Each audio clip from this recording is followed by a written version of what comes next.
মালয়েশিয়ার Mahathir Mohamad একটি দুর্রোগ ব্যাধিতে আক্রান্ত হলেন, তার জরুরি চিকিৎসা করা প্রয়োজন।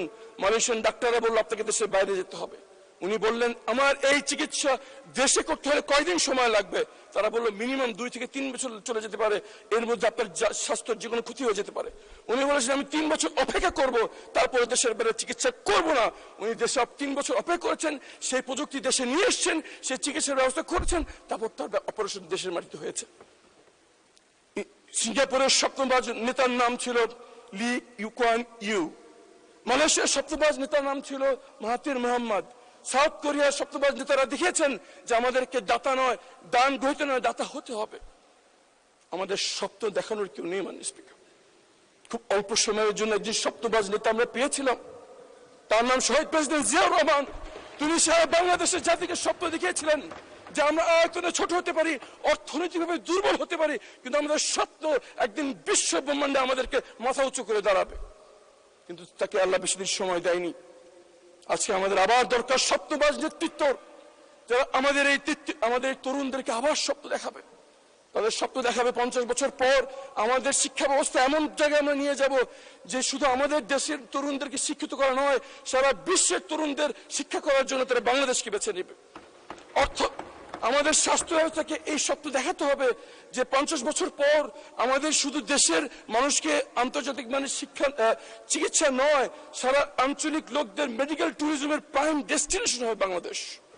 আমাদের প্রতিরক্ষা সেক্টরকে স্বপ্ন দেখাতে হবে 50 বছর পর শুধু আমাদের দেশের নিরাপত্তা নয়, যে বিশ্বের যেখানেই মনোবলটা আটকে উঠবে সেখানে আমাদের সেনাবাহিনী চলে যাবে তাদের নিরাপত্তা দেওয়ার জন্য।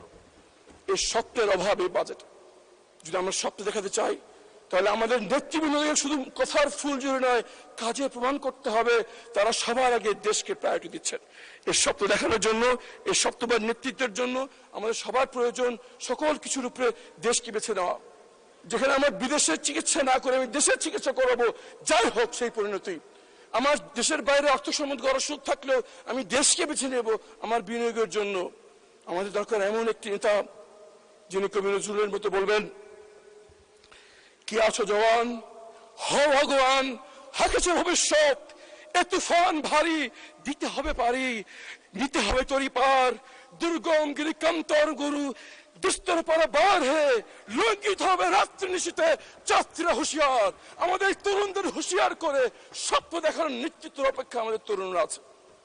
মাননীয় স্পিকার, যদি স্বপ্ন আমরা দেখাতে পারি, তারা পাহাড় অতিক্রম করবে, সমুদ্র পাড়ি দেবে, নির্দেশ দেওয়ার প্রয়োজন হবে না। তার প্রমাণ দেখতে চান? প্রমাণ দেখার জন্য সীমান্তর দিকে তাকান। আমাদের দেশপ্রেমিক জওয়ানদের পাশে আমাদের নিরস্ত্র জনতা জীবন বাঁচিয়ে রেখে সীমান্ত পাহারা দিচ্ছে, কেউ তাদের নির্দেশ দেয়নি, কেউ তাদের কোনো বেতন ভাতা দেয়নি। যদি আমরা তাদের অনুপ্রাণিত করতে পারি তাহলে বুঝে এমন প্রাণ সঞ্চালন হবে যে এই দেশ এই 54 বছর পর আরো 54 বছর পার হয়ে যাবে, কিন্তু ভাগ্য বদলাবে না।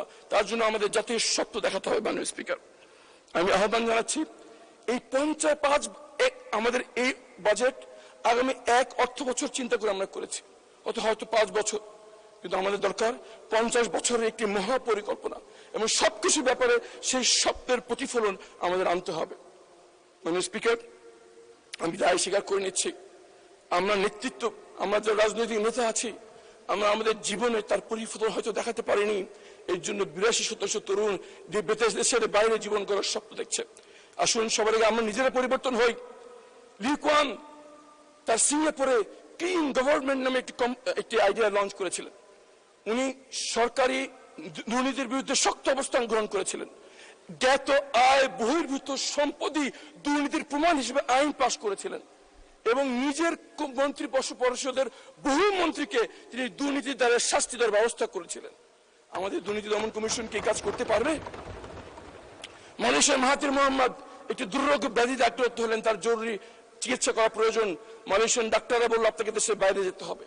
উনি বললেন আমার এই চিকিৎসা দেশে করতে হলে কয়দিন সময় লাগবে? তারা বলল মিনিমাম 2 থেকে 3 বছর চলে যেতে পারে, এর মধ্যে আপনার স্বাস্থ্যের যে কোনো ক্ষতি হয়ে যেতে পারে।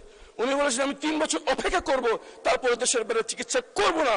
উনি দেশে 3 বছর অপেক্ষা করেছেন, সেই প্রযুক্তি দেশে নিয়ে এসছেন, সেই চিকিৎসার ব্যবস্থা করেছেন, তারপর তার অপারেশন দেশের মাটিতে হয়েছে।